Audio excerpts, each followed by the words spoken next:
ولم يولد ولم يكن له كفوا أحد ثم الصلاة والسلام على رسوله الثقلين محبوب رب المشرقين والمغربين مولانا ومولا الكونين الحسن والحسين نبينا ورسولنا وهادينا وإمامنا وسيدنا وقائدنا وخطيب نفوسنا وحبيب قلوبنا أبي القاسم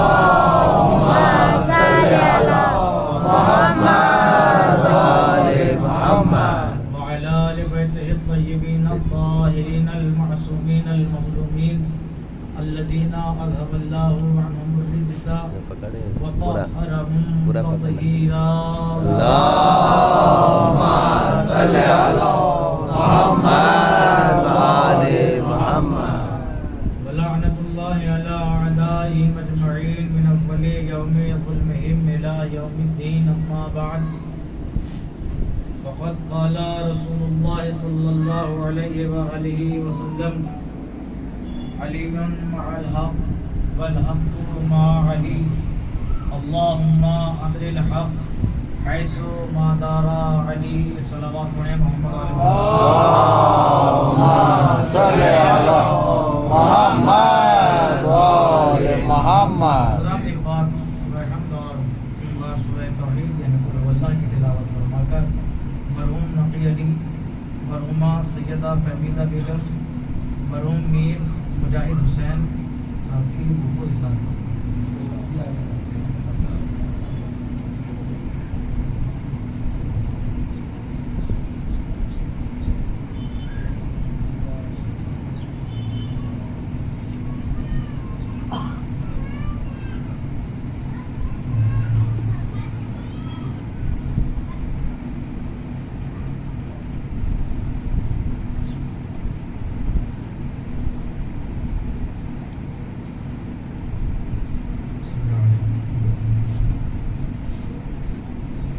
صلوات پڑھیں گے جو اللهم صل على محمد وآل محمد.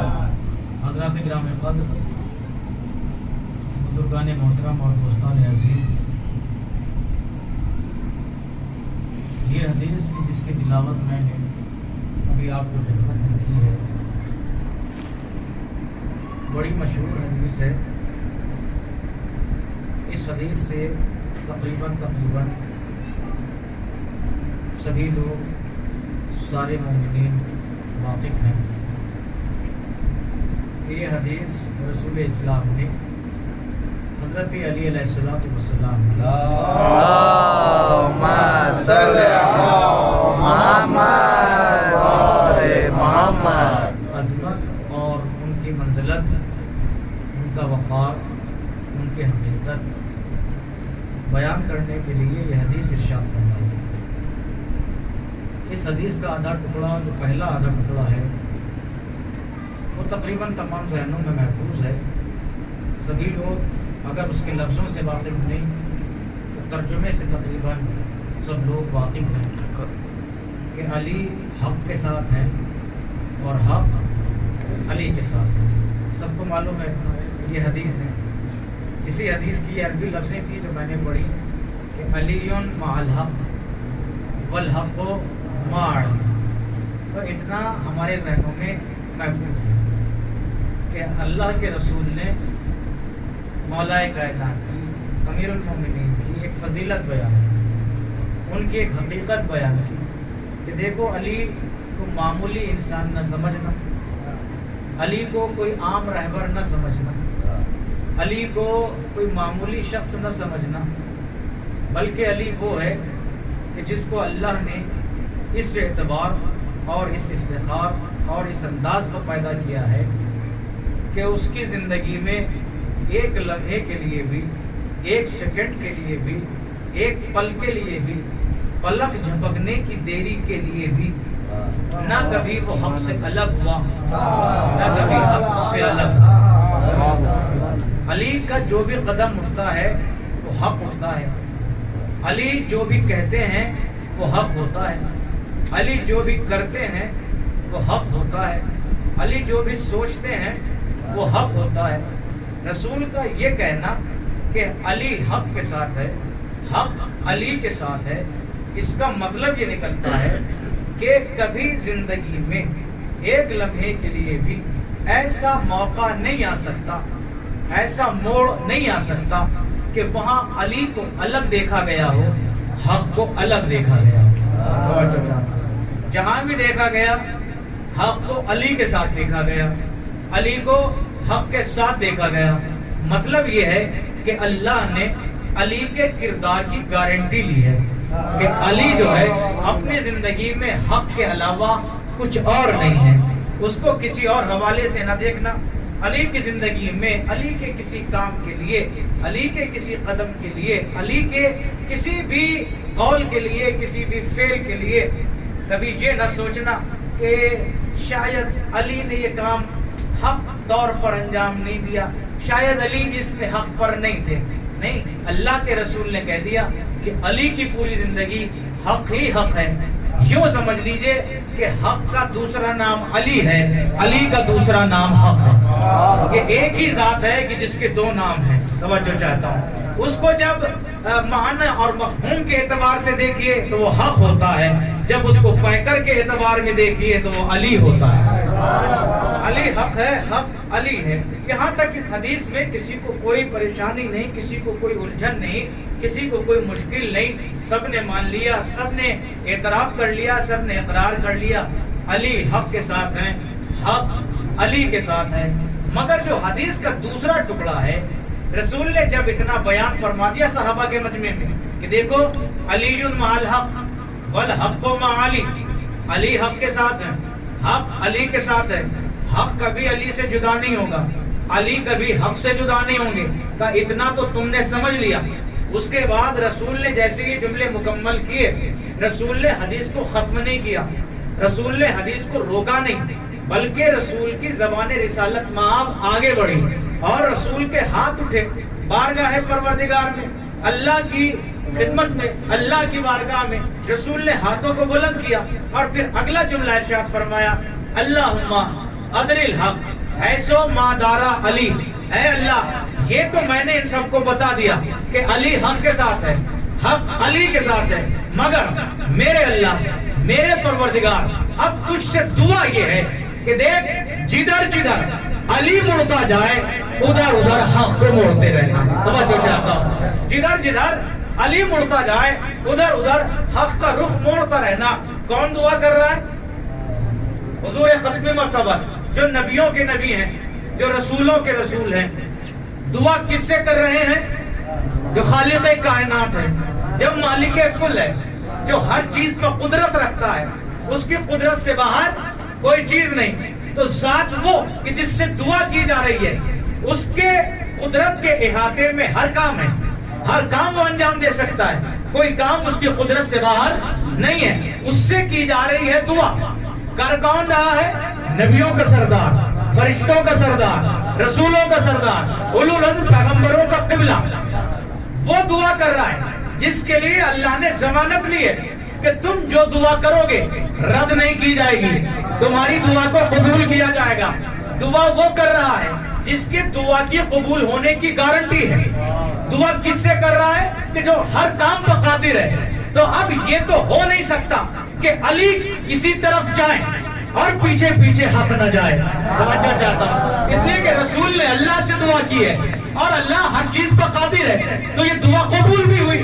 پھر اللہ نے وہ کام انجام بھی دیا کہ جدھر جدھر علی جائیں ادھر ادھر حق مڑتا جائے۔ توجہ چاہتا ہوں، تو کوئی مسئلہ نہیں تھا، آسان تھی بات، سمجھ میں آنے والی تھی۔ مگر عزیزان گرامی، توجہ چاہتا ہوں، یہ حدیث خود مجھ سے بچپنے میں تقریباً آج سے 15-20 سال پہلے مجھ سے خود میرے وطن میں ایک بزرگ نے سوال کیا۔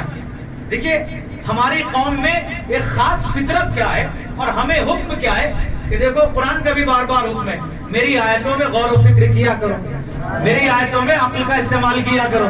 ایسے ہی حدیثوں میں بھی ہے، غور و فکر کیا کرو، عقل کا استعمال کیا کرو۔ انہوں نے عقل کا استعمال تو کیا، غور و فکر تو کیا، مگر ذرا سا کچھ الجھ گئے۔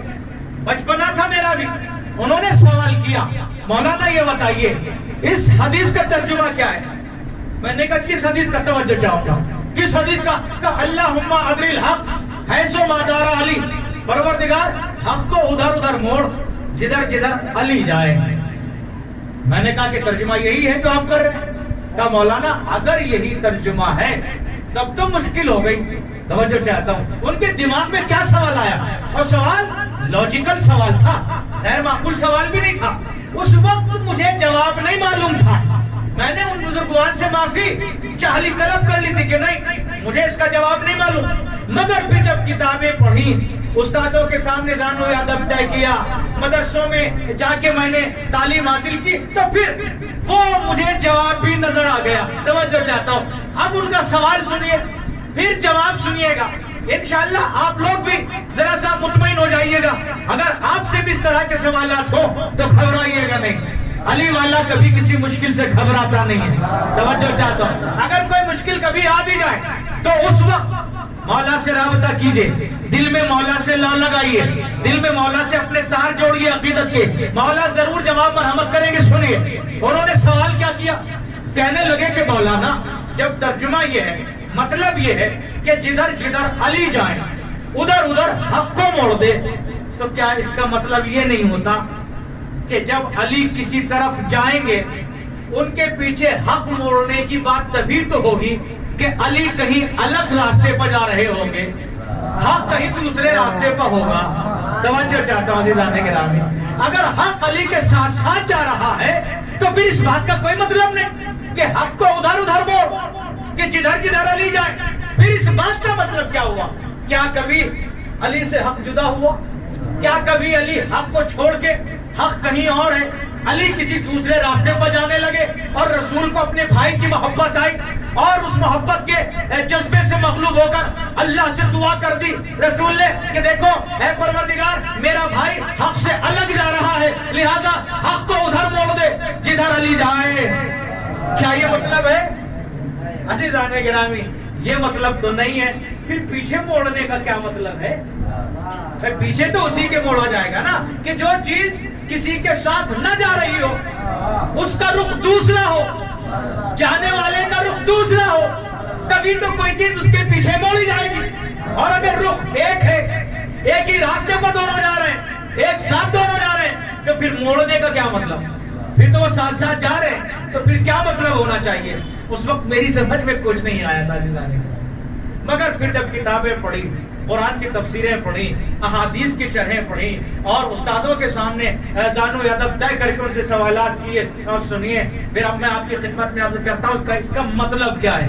مطلب ظاہری تو یہی ہے کہ حق کو موڑا جائے گا علی کی طرف، موڑا بھی جائے گا علی کی طرف، اور علی حق سے جدا بھی نہیں ہے، حق علی سے جدا بھی نہیں ہے۔ دونوں باتیں اکٹھا کیسے ہوں؟ توجہ چاہتا ہوں، دونوں باتوں کو اکٹھا کرنا ایک مشکل کام ہو گیا۔ سنیے گا، اس کے لیے کہ یہ مشکل آسان ہو، اس سوال کا جواب ملے، علی کو حق سے، حق کو علی سے جدا ہوتے بھی نہ دیکھا جائے اور حق علی کے پیچھے مڑ بھی جائے۔ توجہ چاہتا ہوں، تو اس مشکل کے حل کے لیے ہمیں حق کے معنی، حق کی میننگ ڈکشنری میں کیا ہے، لغت میں کیا ہے، وہ دیکھنا ہوگا۔ حق کے معنی سمجھ میں آ جائیں تو پھر یہ بات بھی سمجھ میں آ جائے گی کہ حق علی سے جدا نہیں، علی حق سے جدا نہیں، پھر بھی حق کو علی کی طرف موڑا جاتا ہے۔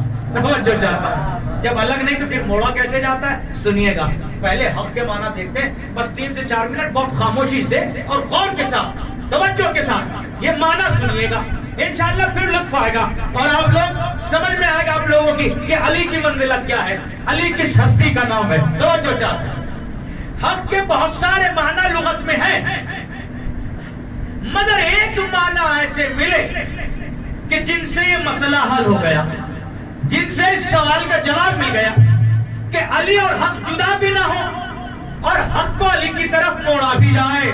توجہ چاہتا ہوں، اس سوال کا جواب ملا۔ معنی سنیے حق کی کیا ہے۔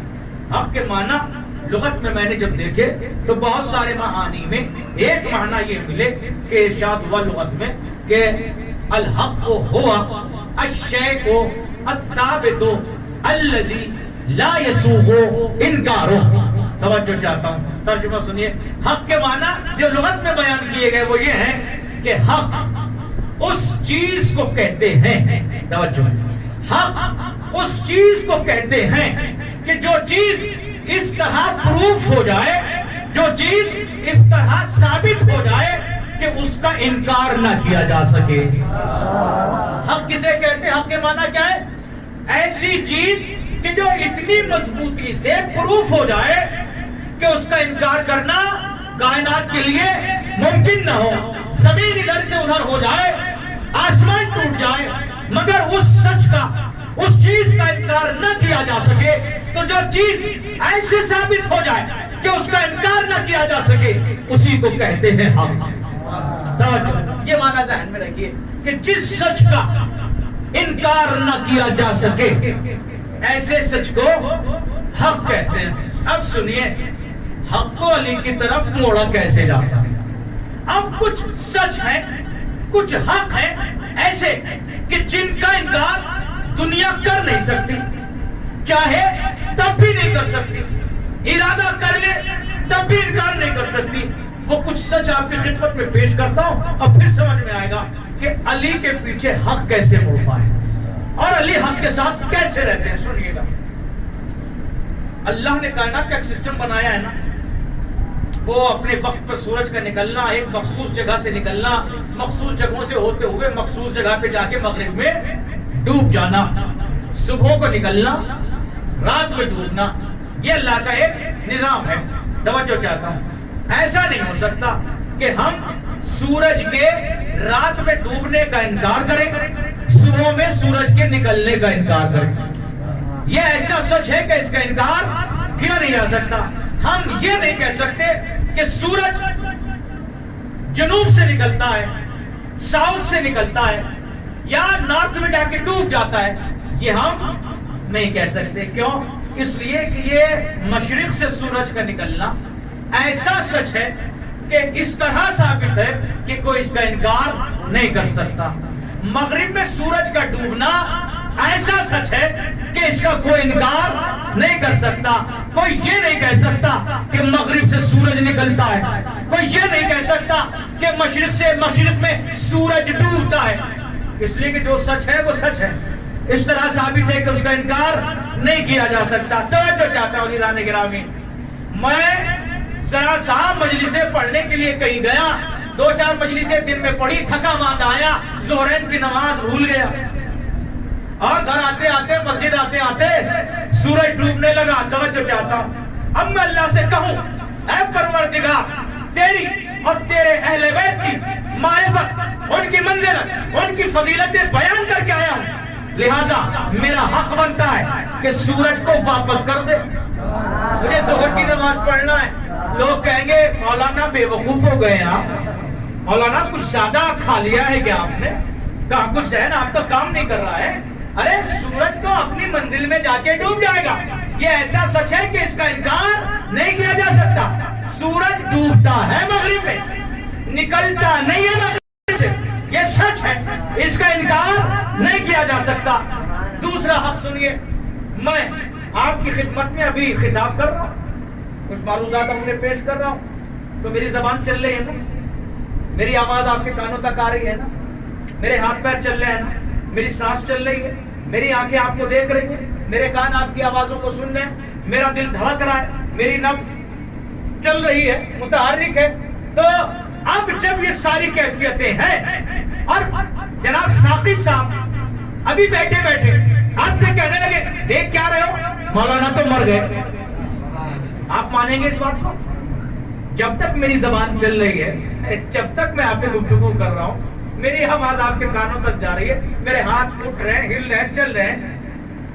ثاقب صاحب لاکھ کہتے رہے کہ مر گئے مولانا, کس کو آپ سن رہے ہیں؟ آپ مانیں گے؟ نہیں مانیں گے نا. اس لیے کہ یہ زبان کا چلتے رہنا, یہ سانسوں کا آتے جاتے رہنا, یہ دل کا دھڑکتے رہنا, یہ ہاتھوں کا چلتے رہنا, ہلتے رہنا, یہ زندگی کا ایسا سچ ہے کہ اس سے انکار نہیں کیا جا سکتا. توجہ چاہتا ہوں, میری زندگی سے اس وقت, میری حیات سے انکار نہیں کیا جا سکتا. اور کوئی کسی ماں کا جوان بیٹا مر گیا, آپ نے قبر میں دفنا دیا, اب ماں بیٹے کے لیے تڑپ رہی ہے, ماں ذرا سا خبط الہوا سوئی جا رہی ہے, بین کر رہی ہے, دروازے پر بیٹھی ہے اپنے گھر کے, آئے گا میرا بیٹا, روز اسی وقت آتا تھا, آئے گا میرا بیٹا, ابھی کون کہہ رہا مر گیا میرا بیٹا, میرا بیٹا آگے ابھی اپنا سر میری آغوش میں رکھے گا, میں اپنے بیٹے کو تھپکی دے کے سلاؤں گی, میرا بیٹا ابھی آگے میرے ہاتھوں سے کھانا کھائے گا, میرا بیٹا آگے ابھی مجھے اماں کہہ کے سلام کرے گا. عزیزان گرامی, وہ ماں سے آپ کی ہمدردی تو ہو سکتی ہے, اس ماں کو تسلیت تو آپ دے سکتے ہیں, مگر کیا اس کی باتوں پر یقین کریں گے؟ کیا وہ جو بندہ مر چکا قبر میں جسے آپ دفنا کے آئے ہیں, کیا اس کے اوپر جو موت طاری ہو گئی تو اس کی موت کا یہ سچ, اس سے انکار کیا جا سکتا ہے؟ مردہ کو مردہ ہی کہا جائے گا, اس کو زندہ جب سانسیں رک جائیں, دل دھڑکنا بند ہو جائے, نفس بند ہو جائے, اس وقت انسان مر جاتا ہے, موت آ جاتی ہے, اس حالت کو آپ زندگی نہیں کہہ سکتے. موت ایسا سچ ہے کہ اس سے انکار نہیں کیا جا سکتا, اسے زندگی نہیں کہا جا سکتا. اور کوئی چل رہا ہے, پھر رہا ہے, کھا رہا ہے, پی رہا ہے, بول رہا ہے, تب اس کے بدن میں زندگی ہے, اس کا زندہ رہنا ایسا سچ ہے کہ اس کا انکار آپ نہیں کر سکتے, زندہ کو آپ مردہ نہیں کہہ سکتے. ایک سچ یہ ہوا, ایک سچ اور بتاتا, اللہ نے ایک سسٹم اور رکھا ہے کائنات میں کہ اس نے دنیا بنائی ہے, ہمیں دنیا میں بھیج دیا, کہا دیکھو اچھے عمل کرو گے تو میں نے قیامت میں تمہارے لیے جنت بنا رکھی ہے, میں تمہیں جنت میں بھیج دوں گا, وہاں کی نعمتیں استعمال کرنا, ایک سے ایک نعمت میں وہاں تمہیں دوں گا. دیکھو اگر خراب اعمال کرو گے تو میں نے قیامت کے روز کے لیے تمہارے لیے میں نے جہنم کو بھی تیار کیا ہوا ہے, وہاں میں تمہیں جہنم میں بھیج دوں گا. اب یہ سن کے علماء سے, کتابوں میں پڑھ کے کہ دنیا میں عمل کرو, آخرت میں اللہ جنت دے گا, ایسی ایسی نعمتیں ہیں, ایسے ایسے آسائشیں ہیں, ایسے ایسے آرام ہیں, ایسی ایسی نہریں ہیں, دودھ کی نہریں ہیں, شہد کی نہریں ہیں, اور ایسے ایسے خان اور پکوان اور باغات ہیں کہ سب دنیا میں دیکھے نہیں ہوں گے. اب میرا جی للچانے لگا, میں نے مصلی پکڑ لیا جا کے مسجد میں مصلی سے ہٹتا ہی نہیں, کساب میں زیادہ سے زیادہ نیک عمل کروں گا, میں سجدوں پا سجدے انجام دیتا رہوں گا, میں رکوع پا رکوع انجام دیتا رہوں گا, میں نہ اپنے گھر جاؤں گا, نہ میں اپنی بیوی بچوں سے ملوں گا, مجھے کوئی مطلب نہیں دنیا سے, میں تو نمازیں پڑھ کے اللہ سے جنت لینا چاہتا ہوں. اب توجہ چاہتا ہوں, میں چاہے جتنی نمازیں پڑھ لوں, چاہے جتنے سجدے کر لوں, چاہے جتنے رکوع کر لوں, کیا میں اللہ کے سامنے یہ دعویٰ کر سکتا ہوں, یہ ڈیمانڈ کر سکتا ہوں اللہ سے کہ اللہ میں نے اتنے سجدے کر لیے کہ کسی نے نہیں کیے, میں نے اکیلے نے اتنے رکوع کر لیے کہ میری پوری بستی والوں نے مل کے اتنے نہیں کیے, لہذا مجھے تو قیامت میں دینے والا تھا نا وہ مجھے ابھی دے دے.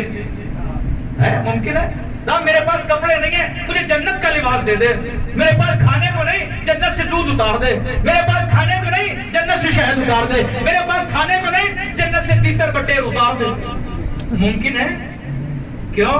اس لیے کہ جنت کا آخرت میں تقسیم ہونا ایسا سچ ہے کہ جو ایسے ثابت ہو گیا کہ اس کا انکار نہیں کیا جا سکتا. توجہ چاہتا ہوں, جنت کیسا سچ ہے کہ اس کی نعمتوں کا استعمال, جنت کے لباس کا استعمال, جنت کے کھانوں کا استعمال, جنت کی نعمتوں کا استعمال, یہ ایسا سچ ہے کہ اس کا انکار نہیں کیا جا سکتا کہ قیامت ہی میں ہو سکتا ہے, دنیا میں نہیں ہو سکتا. دلیل اس کی یہ ہے کہ جب پہلا آدمی جنت سے آنے لگا تھا نا, کون؟ احسنتم جزاک اللہ, جب جناب آدم جنت سے آنے لگے تھے, جنت میں تھے تو کیسے تھے؟ جنت کا لباس پہنے ہوئے تھے. جب اللہ نے کہا جاؤ زمین پر, جیسے زمین پر آنے کا ارادہ کیا, لباس جنت خود بخود اتر کے گر گیا. میں کہوں گا پروردگار تیرا نبی ہے, ابو البشر تو نے سے بنایا ہے, تیرا پہلا ہادی ہے, پہلا رہبر ہے, کائنات کا پہلا ٹیچر جا رہا ہے, کائنات کا پہلا مدرس جا رہا ہے, کائنات کا پہلا معلم جا رہا ہے, اس کی کچھ تو عزت ہونا چاہیے, اس کا وقار تو ہونا چاہیے, پر رہنا کیوں بھیج رہا ہے؟ لباس تھا, اسی کو دیا تھا نا, واپس کیوں لے رہا ہے؟ بھیج دے اسی لباس کے ساتھ. قدرت کی آواز آئے گی, یہ لباس جنت کا ہے, دنیا میں نہیں جائے گا, جنت کا لباس جنت میں ہی استعمال ہوگا. تو اتنا پتا چلا کہ جنت کی نعمتوں کا جنت ہی میں استعمال ہونا ایسا سچ ہے کہ جناب آدم کے ذریعے سے بھی جھٹلایا نہیں جا سکتا. توجہ چاہتا ہوں, وہ جو نعمت ہے جنت کی، جنت میں استعمال ہوگی، جب جنت میں جائیں گے تب ملے گی، اس سے پہلے نہیں ملے گی۔ آپ نے یہ 3 سچ میں نے آپ کی خدمت میں ابھی عرض کیے کہ سورج مشرق سے نکلے گا، مشرق میں ڈوبے گا نہیں، سورج مغرب میں ڈوبے گا، مغرب سے نکلے گا نہیں، یہ ہے سچ جس کا انکار نہیں کیا جا سکتا، اور ایسا سچ کہ جس کا انکار نہ کیا جائے اسی کو کہتے ہیں حق۔ رسول نے کہا اے پروردگار حق تو ادھر ادھر موڑ، جدھر جدھر علی مڑ جائے سچ نہیں جاتا، حق نہیں مڑتا۔ علی نے اسی لیے انگلی کے اشارے سے سورج کو پلٹا کے بتایا حق ادھر ادھر جائے گا جدھر جدھر میرا اشارہ جائے گا۔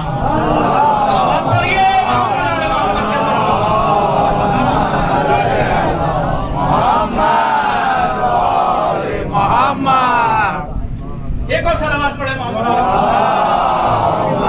صلی اللہ محمد محمد۔ تو اب یہ حق ایسے مڑتا ہے علی کے پیچھے، اسے کہتے ہیں آپ اے اللہ جدھر جدھر علی جائے ادھر ادھر حق موڑ۔ علی نے کہا کہ پلٹ، لاکھ حق ہو کے مغرب میں ڈوبتا ہے، لاکھ سچ ہو کے مغرب میں ڈوبتا ہے، علی کی انگلی ادھر آئی تو اس حق کو پلٹ کے آنا پڑے گا۔ توجہ چاہتا ہوں، توجہ چاہتا ہوں، میں زندہ ہوں، سانس چل رہے ہیں، بول رہا ہوں، بول نہیں بھی رہا ہوں، سانس اگر میری چل رہی ہے، میری آنکھیں کھلی ہیں، میں سن رہا ہوں آپ کی باتیں، اور آپ جان رہے ہیں کہ دل دھڑک رہا ہے، اچھا خاصا بہترین ماشاءاللہ، اور سائیں سائیں کی آواز بھی آ رہی ہے منہ سے اور ناک سے۔ آپ مردہ کہیں گے؟ کسی کے مردہ کہنے سے مردہ ہو جائے گا انسان ایسے میں؟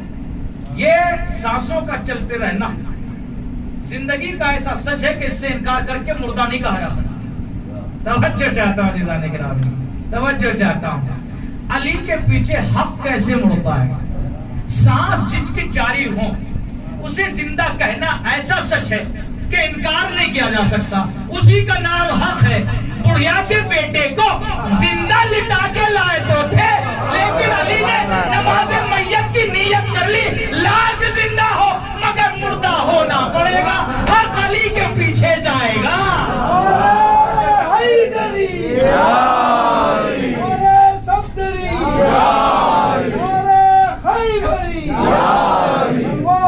محمد بولے، محمد صلوات اللہم صلی اللہ محمد والے محمد۔ لائے تو اس کو زندہ تھے، سانسیں تو چل رہی تو اسے مردہ کہا جا سکتا تھا، حق یہی تھا کہ اسے زندہ کہا جائے، مگر علی نے کہہ دیا اللہ اکبر۔ تب اگر علی نے نیت کر لی ہے نا نماز میت کی، تب حق علی کے پیچھے جائے گا۔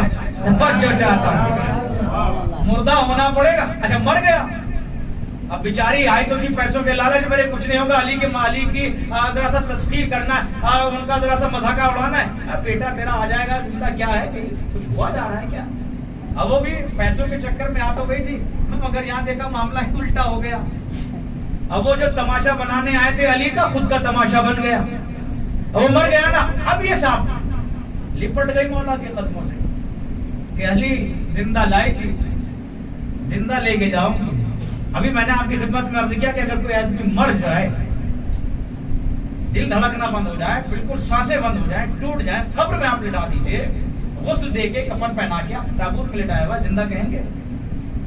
یہ ایسا سچ ہے اگر کسی کی سانسیں ٹوٹ گئی ہیں، دل بند ہو گیا ہے، نفس بند ہو گئی ہے، تو اس کا مردہ ہونا ایسا سچ ہے کہ اس کا انکار نہیں کیا جا سکتا۔ اور ایسے ہی سچ کو کیا کہتے ہیں؟ حق کہتے ہیں۔ توجہ چاہتا ہوں، حق علی کے پیچھے مڑتا ہے، اس مردے کو علی ٹھوکر لگائیں گے، لاکھ مردہ ہو مگر زندہ ہو کے جدھر علی جاتا ہے ادھر حق کو جانا پڑے گا۔ ایک صلوات اور پڑھیں محمد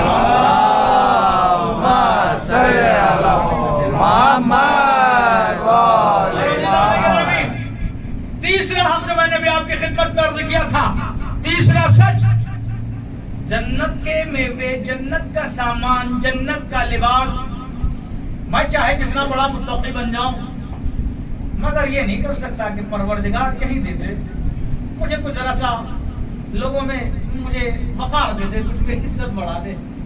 عزت بڑھے گی تمہارے کردار سے اللہ تمہاری عزت بڑھائے گا ضرور، مگر جنت کا لباس، جنت کے کھانے دے کے ہماری عزت اللہ نہیں بڑھائے گا۔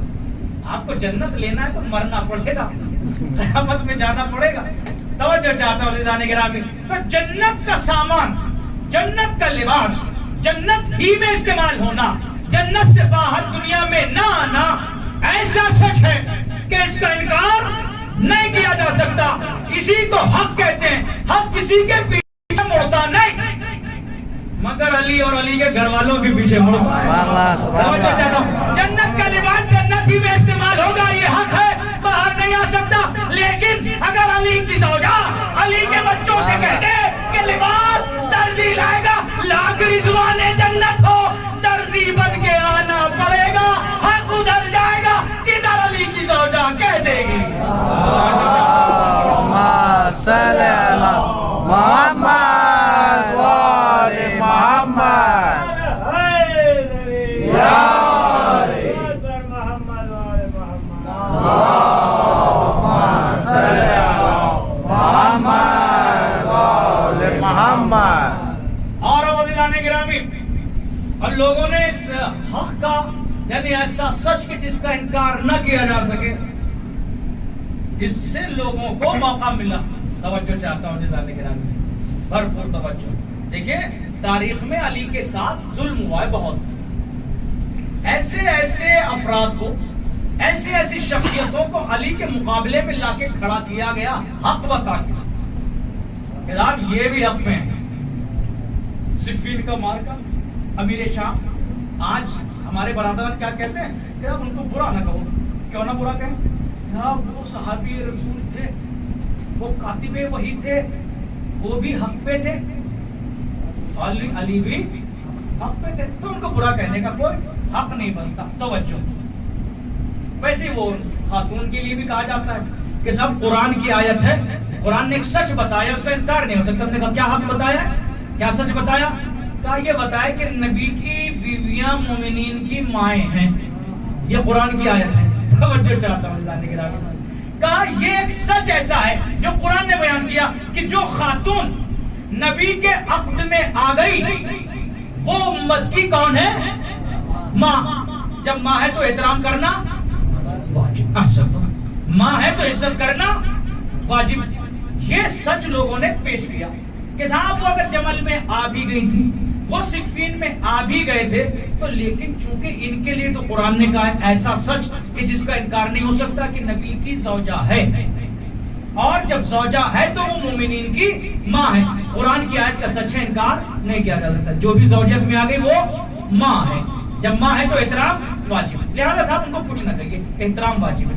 ایسے ہی صفین والوں کا بھی، میرے شام کا بھی، کہ صاحب وہ نبی کے صحابی کاتب وحی، صاحب یہ ایسا سچ ہے ان کے کاتب وحی ہونے کا کہ اس کا انکار نہیں کیا جا سکتا، اور جب کاتب وحی ہے اس کی عزت واجب ہے، اس کو باطل نہیں کہہ سکتے۔ توجہ چاہتا ہوں عزیزان گرامی، ہم نے مانا، تسلیم کر لیا، ہم تو جھگڑتے ہی نہیں، ہم تو ضد کرتے ہی نہیں، ہم تو ہٹ درمی پہ آتے ہی نہیں۔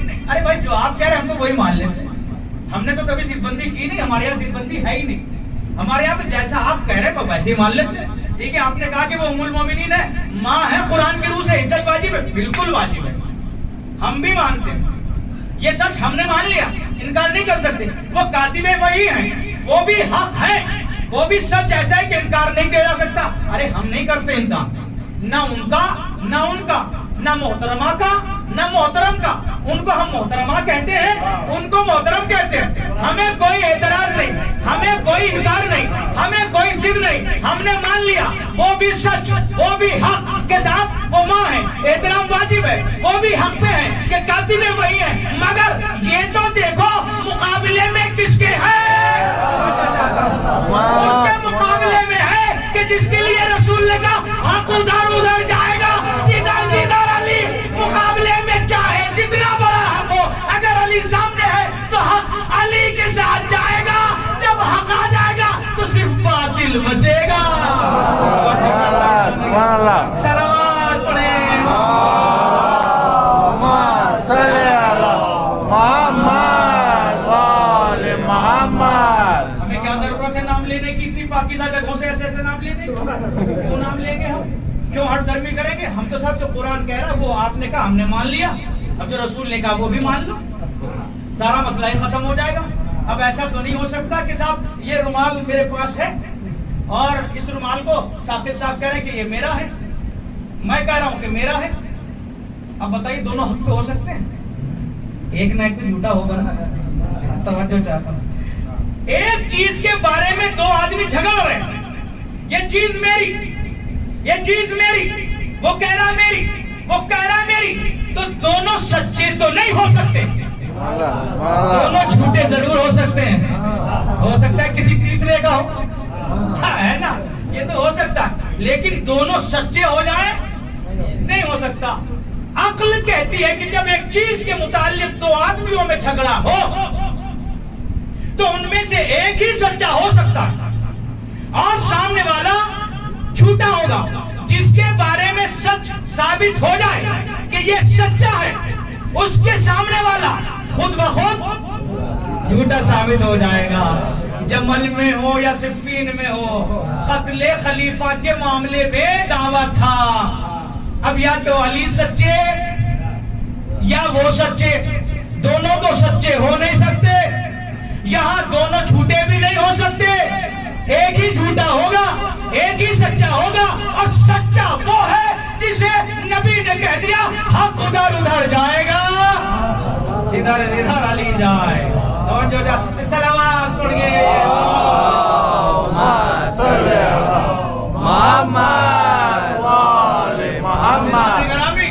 وقت بہت ہو گیا, ورنہ میں چاہ رہا تھا کہ قرآن کی کچھ آیتیں پڑھتا آپ کی خدمت میں حق کے حوالے سے, اور علی کی منزلت کے کچھ گوشے آپ کی خدمت میں پیش کرتا. پھر کبھی زندگی رہی, حیات نے موقع دیا, اور پھر کبھی یہ سعادت حاصل ہوئی آپ کے درمیان آنے کی, تو انشاءاللہ پھر ہم موضوع کو کنٹینیو کیا جائے گا انشاءاللہ. بہت ساری آیتیں ہیں قرآن مجید کی جو حق کو واضح کرتی ہیں کہ علی کیسا حق ہے. قرآن مجید کی آیتیں ہیں, ایک نہیں 10 آیتیں ہیں جو یہ بتاتی ہیں کہ حق بس اور بس علی ہے. ایسی آیتیں ہیں قرآن مجید میں, خلاصہ پیش کرتا ہوں, ایسی آیتیں ہیں قرآن مجید میں جو علی کے حق کو ایسے آشکار کرتی ہیں کہ وہ آیتیں یہ ثابت کرتی ہیں اور اس طرح ثابت کرتی ہیں کہ ان کا انکار نہیں کیا جا سکتا. کیا ثابت کرتی ہیں ایسا؟ کہ خدا کو لینا ہے تو علی سے لو, نبی کو لینا ہے تو علی سے ملیں گے, قرآن کو لینا ہے تو علی سے ملے گا, حتیٰ کہ پورا اسلام لینا ہو. توجہ چاہتا, نہ خدا علی کے بغیر مل سکتا ہے, نہ رسول علی کے بغیر مل سکتے ہیں, نہ قرآن علی کے بغیر مل سکتا ہے, نہ اسلام علی کے بغیر مل سکتا ہے. قرآن کی آیتیں ہیں اس کے حوالے سے, میں آپ کی خدمت میں کبھی انشاءاللہ موقع ملا تو پھر پیش کروں گا. مگر علی اور اولاد علی ایسا حق ہے کائنات کا کہ پوری دنیا مل کر بھی اس حق کا انکار کرنا چاہے تو اس حق کو جھٹلا نہیں سکتی, حق کا انکار نہیں کر سکتی, اس حق کو باطل میں نہیں بدل سکتی یہ دنیا. اور دنیا یہ تو کر سکتی ہے کہ علی کا رشتہ حیات کو منقطع کر دے, علی کے سر کو تن سے جدا کر دے. یہ تو دنیا نے کر لیا کہ علی کے بدن سے ان کا سر جدا ہوا, یا ان کے سر پر ضربت لگی, ان کے سر کے 2 ٹکڑے ہوئے, سر میں لگا شگافتہ ہوا. ان کے بیٹے امام حسین کو کربلا میں ایسے قتل کیا کہ سر کو نوکے نیزہ پر چڑھا دیا گیا, اور بدن کربلا کی تپتی ریت پر ہے. مگر حق کو نہ علی سے دنیا الگ کر سکی, نہ حسین سے حق کو الگ کر سکی. سر تن سے جدا ہو گیا مگر حق سے ان کا رشتہ جدا نہیں ہوا. یہی تو وجہ تھی, ورنہ نوکے نیزہ پر قرآن پڑھنے کی ضرورت کیا تھی حسین کو؟ حسین نے نوکے نیزہ پر قرآن کی تلاوت کر کے یہی بتایا, قرآن کو قرآن میں قرآن نے حق کہا ہے. اسی لیے حسین نے نوکے نیزہ پر تلاوت کر کے بتایا, تم ہمارے سر کو تن سے تو جدا کر سکتے ہو مگر حق کو ہم سے جدا نہیں کر سکتے. ہم نیزے پر جا کے بھی قرآن پڑھ کے بتائیں گے حق ہمارے ساتھ ہے, ہم حق کے ساتھ ہیں. اور حسین نوکے نیزہ پر اپنے ساتھیوں سمیت سوار ہو, عجیب کیفیت کے ساتھ کربلا سے چلے. کون؟ حسین, کہ جو ایسا ہے کہ اس کے پیچھے حق چلتا ہے جو مر کے بھی مرتا نہیں، موت آنے کے بعد بھی اس موت کے حق کو زندگی بن کر ان کے پیچھے آنا رہتا ہے۔ حسین نوکے نیزہ پر بھی سب کچھ دیکھ رہے تھے، سب کچھ جان رہے تھے۔ کربلا میں جو ظلم ہوا وہ ہوا، مگر حسین نے نوکے نیزہ پر چڑھ کے جو مظالم دیکھے،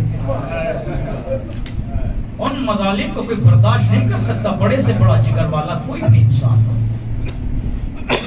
بہنوں کو سر کھلے دیکھنا، ناموس کی رداؤں کا چھننا، اور اپنے اہل بیت کے شانوں میں رسم کا باندھا جانا، چھوٹی چھوٹی بچیوں کے رخساروں پر تماچے لگائے جانا، اور وہ 4 سالہ سکینہ جیسی چہیتی بیٹی، اس کے کانوں سے گوشواروں کو کس ظلم کے ساتھ کھینچا گیا، نوکے نیزہ سے حسین نے سب دیکھا، حسین نے سب برداشت کیا۔ اللہ کی راہ میں قربانی تھی، اور یہ قربانی دیتے دیتے سروں کا قافلہ، کچھ بیواؤں کا قافلہ، یتیموں کا قافلہ لٹ کے جب کوفہ پہنچا، کوفے سے شام آیا، شام سے شام کے زندان میں پہنچایا گیا، اور جب ایک عرصے کے بعد رہائی ملی ہے اہل حرم کو حسین کے، تو کیا قیامت کا منظر تھا۔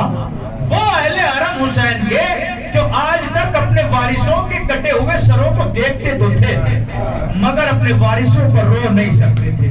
جب بھی کسی بی بی کے آنکھ میں آنسو آئے، شبر کا تازیانہ اٹھا، اس بی بی کی پشت پر آ کے لگا، کسی بی بی کو رونے نہیں دیا گیا اپنے وارثوں پر۔ اور کتنے دنوں سے یہ گریے کا جذبہ، یہ اپنے وارثوں کے مرنے کے بعد، کی شہادتوں کے بعد یہ گریہ جو دل کو پریشان کر رہا تھا، کس طرح شہزادیوں کے دل میں رکا ہوا تھا۔ جب رہا ہوئی نا جناب زینب، تو جناب زینب نے ایک بات کہی، ہے یزید آج تک ہم اپنے وارثوں کو جی بھر کے رو نہیں پائے ہیں، لہذا ہم یہاں سے رخصت تو ہوں گے، مگر ہمارے رخصت ہونے سے پہلے شام میں ایک مکان خالی کرا دے۔